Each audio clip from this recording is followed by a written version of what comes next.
حضرت امام بخاری رحمۃ اللہ علیہ نے حدیث نقل کی ہے، فرماتے ہیں کہ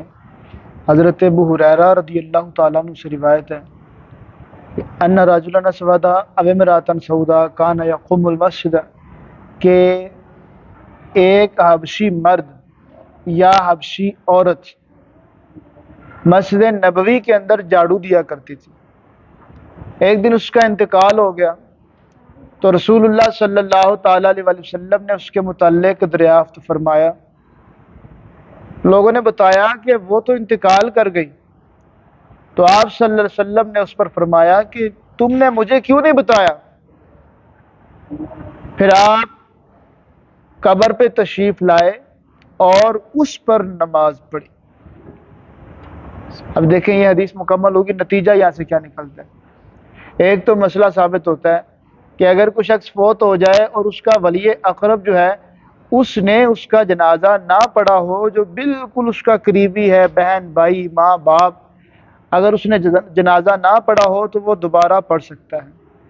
اور دوسرا مسئلہ یہ ثابت ہوتا ہے کہ اگر کوئی میت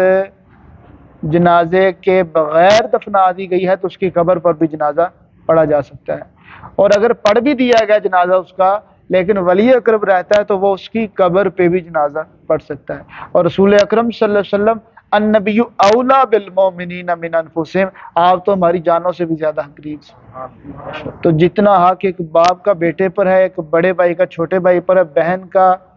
بھائی پر ہے، ان سارے حقوق کو یکجا کر لینا، سب سے بڑھ کر اللہ کے نبی کا حق ہمارے اوپر، تو اس لیے آپ ہمارے ولی ہیں، آپ ہمارے اولا ہیں، ٹھیک ہے، سب سے بڑے ولی ہیں، اور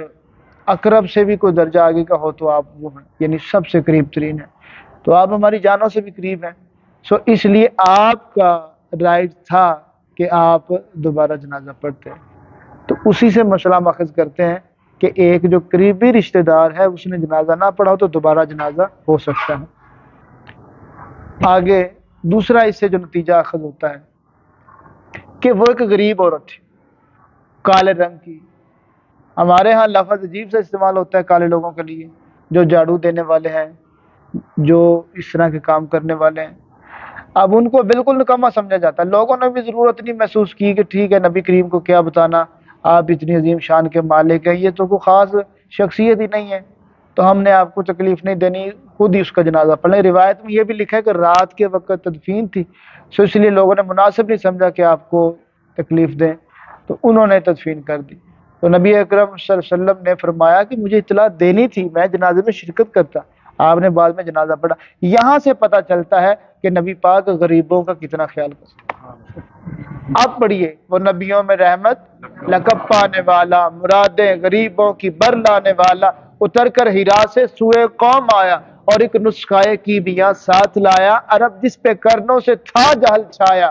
پلٹ دی بس ایک آن میں سب کی کائے۔ وہ نبیوں میں رحمت